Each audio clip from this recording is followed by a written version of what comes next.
Hello students. तो आज हम स्टार्ट करेंगे with our next topic that is disease. Last जो वीडियो था उसमें हमने एक्सप्लेन किया था व्हाट इज हेल्थ और हेल्थ के कौन कौन से पैरामीटर्स हैं जिसकी हेल्प से हम डिफाइन कर सकते हैं हेल्थ को। तो आज हम स्टार्ट करेंगे with disease. What is disease? तो इसकी प्रॉपर एक डेफिनेशन है when the functioning of one और मोर ऑर्गन्स। क्या है? वन और मोर ऑर्गन्स ऑफ और systems of the body is adversely affected. जब हमारे ऑर्गन्स या बॉडी के जो सिस्टम्स है उनकी जो वर्किंग है इट इज एडवर्सली अफेक्टेड, तब इसे कहा जाएगा डिजीज। और हमें कैसे पता चलेगा कि ये एडवर्सली अफेक्टेड है? With the help of symptoms, some signs और सिम्टम्स। तो यहाँ पे कुछ ना कुछ साइन और सिम्टम्स अपीयर होंगे जिससे हमें पता चलेगा कि किसी भी जो सिस्टम है हमारा या हमारे ऑर्गन्स है उनकी वर्किंग जो है अफेक्ट हुई है। तो अब आता जाती है टाइप ऑफ डिजीजेस, कितनी तरह के डिजीजेस जो है ह्यूमन बींग्स में प्रेजेंट हैं। तो ब्रॉडली तो हमने उनको दो में क्लासिफाई किया है, infectious diseases and non infectious diseases. आपने पहले भी इनके बारे में पढ़ा हुआ है। इन्फेक्शियस किसे कहा जाता है? Which are easily transmitted from infected to other person. And fatal infection जो है इन्फेक्शियस डिजीज है यहाँ पे एड्स। ये वो डिजीजेस हैं जो बहुत ही इजीली एक से दूसरे में जो है स्प्रेड हो जाती हैं और ट्रांसमिट हो जाती हैं। नॉन इन्फेक्शियस डिजीजेस वो डिजीजेस हैं जो ट्रांसमिट नहीं होती हैं, ये याद रखना है। Which do not get transmitted from infected to other person like cancer. अब मान लो किसी एक पर्सन को कैंसर है, तो ऐसा नहीं है कि आप उसके साथ खाना खाएंगे या उसके साथ शेयरिंग करेंगे, हैंडशेक करेंगे तो आपको भी वो डिजीज हो जाएगी या उसके कफिंग और स्नीजिंग के थ्रू आपको हो जाएगी, तो ऐसा नहीं होता। अब एक ब्रॉड क्लासिफिकेशन भी है डिजीजेस की। क्या ब्रॉड क्लासिफिकेशन है? हमने ब्रॉड क्लासिफिकेशन के अकॉर्डिंग डिजीजेस को दो मेन कैटेगरीज में डिवाइड कर रखा है। First is congenital and second one is acquired. Congenital वो डिजीजेस हैं जो सिंस बर्थ जो है प्रेजेंट होती हैं, किसी भी पर्सन में जो बाय बर्थ जो प्रेजेंट है उनको कहा जाता है कॉन्जेनाइटल। और एक्वायर्ड है जो आफ्टर बर्थ वो एक्वायर करता है। तो एक्वायर्ड को दो में डिवाइड कर रखा है, कम्युनिकेबल एंड नॉन कम्युनिकेबल। कई बार जो है कंफ्यूजन रहता है कि what are communicable, non communicable, what are infectious, non infectious. तो ये दोनों सेम ही है। Communicable mean infectious and non communicable mean non infectious.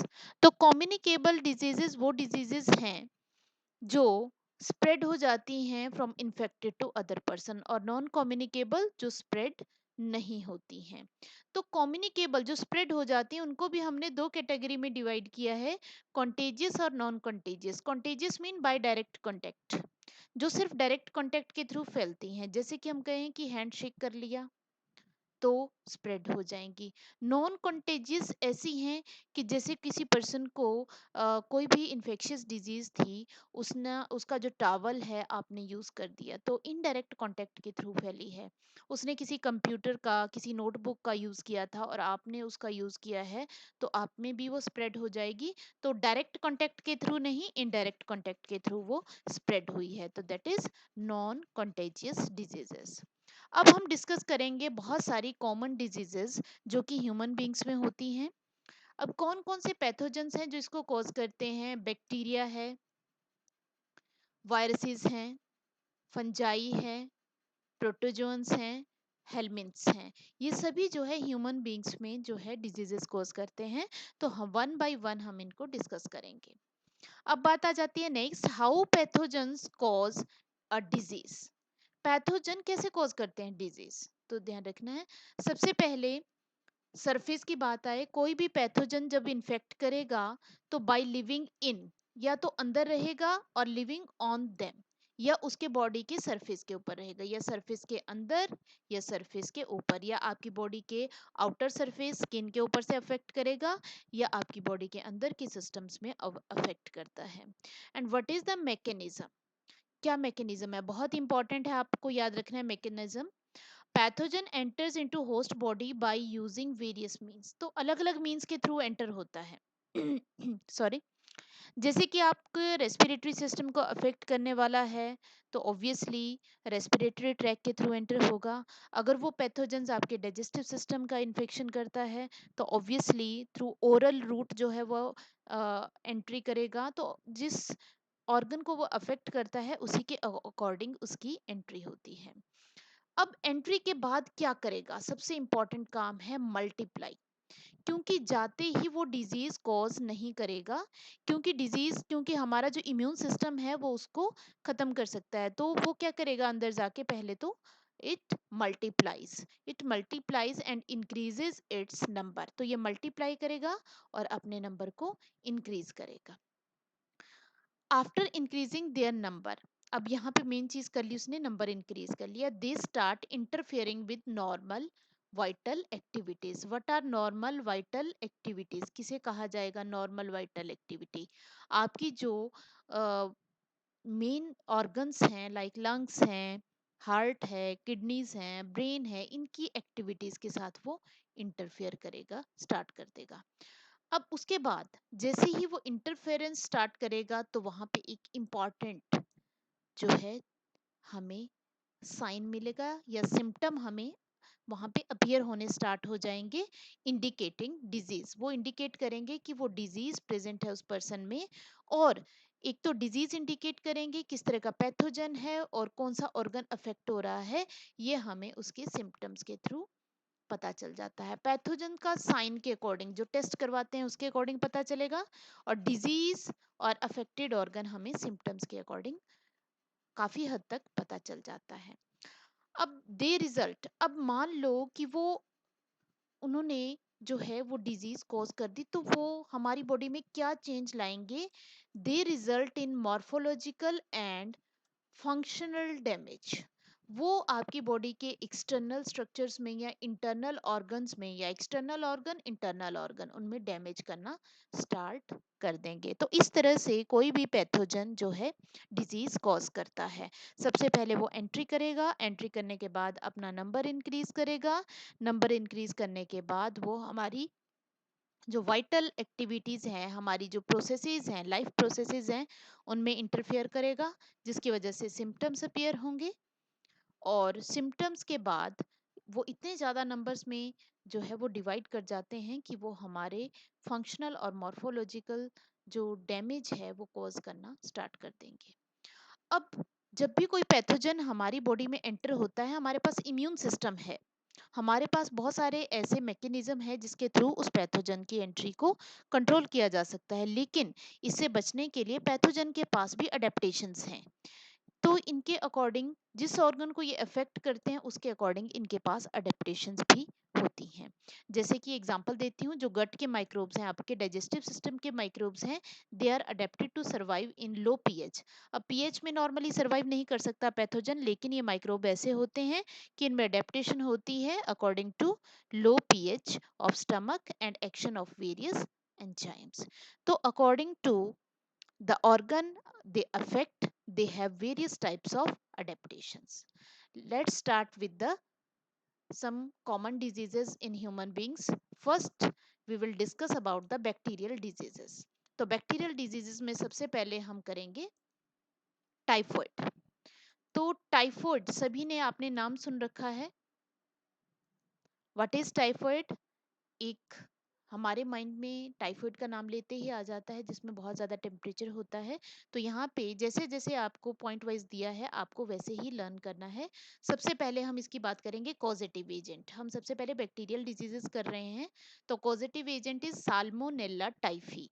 आप सभी याद रखेंगे जितने भी कॉजेटिव एजेंट्स हैं इनके यहाँ पे साइंटिफिक नेम दिए गए हैं, तो आपको याद रखना है जीनस जो है ये जीनस है और ये स्पीशीज है। तो जीनस का first letter that should be capital and species का जो फर्स्ट लेटर है दैट शुड बी स्मॉल, और दोनों को सेपरेटली आपको अंडरलाइन करना है। ये रूल्स आपको 11th में बताए जाते हैं, तो यहाँ पे आपने याद रखना है किस तरह से उसको लिखना है। इनमें स्पेलिंग मिस्टेक अगर हो जाती है तो उस केस में आपको एग्जाम में मार्क्स नहीं दिए जाते हैं, क्योंकि साइंटिफिक नेम्स में मिस्टेक नहीं होनी चाहिए। तो यहाँ पे पॉजिटिव एजेंट जो बैक्टीरिया है उसका नाम है साल्मोनेला टाइफी। अब बात आ जाती है ट्रांसमिशन। What is transmission? एक से दूसरे में स्प्रेड कैसे होगा? तो यहाँ पे याद रखना है by contaminated food and water. तो ये कंटेमिनेटेड फूड और वाटर के थ्रू स्प्रेड होते हैं। इट मींस ऐसा फूड और वाटर जिसमें किसी भी इन्फेक्टेड जो पर्सन था उसका फीकल मैटर जो है प्रेजेंट हो, तो उसको कहेंगे कंटेमिनेटेड फूड एंड वाटर।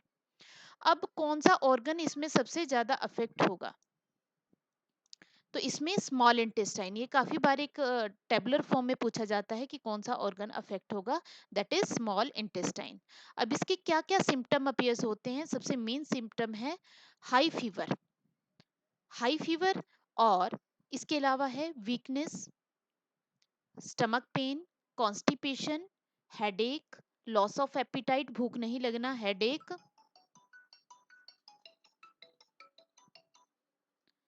तो इसमें इंटेस्टाइन, लास्ट में कई बार क्या होता है, इंटेस्टाइनल परफोरेशन भी इसमें हो जाती है। परफोरेशन मींस इंटेस्टाइन में पोर्स जो है वो क्रिएट हो जाते हैं, दैट इज इंटेस्टाइनल परफोरेशन। तो इसके लिए एक टेस्ट किया जाता है, कौन सा टेस्ट है वो याद रखना है, वाइडल टेस्ट। इसको जब भी इसके लिए टेस्ट करवाया जाता है उसको कहते हैं वाइडल टेस्ट, जो कि डिटेक्ट करता है टाइफाइड को। तो यहाँ पे एक केस दिया गया है, आपने याद रखना है मैरी मेलन का। मैरी मेलन एक ऐसी लेडी थी जो एक कुक थी, तो वो एक कैरियर थी टाइफाइड की। कैरियर किसे कहा जाता है? जिस पर्सन को डिजीज ना हो और पैथोजन एक लिमिटेड नंबर में उसके अंदर प्रेजेंट रहे, लेकिन उसको डिजीज ना हो, वो उसके ऑर्गन्स को अफेक्ट ना कर पाए, उनका नंबर इतना कम रहे। That can be because of their strong immune system. तो वो कैरियर बन जाते हैं, वो उनको डिजीज होती नहीं है लेकिन वो स्प्रेड करते हैं। तो ये जो कुक थी, ये जितने भी लोग, इसने बहुत सारे लोगों में जो है टाइफाइड स्प्रेड किया।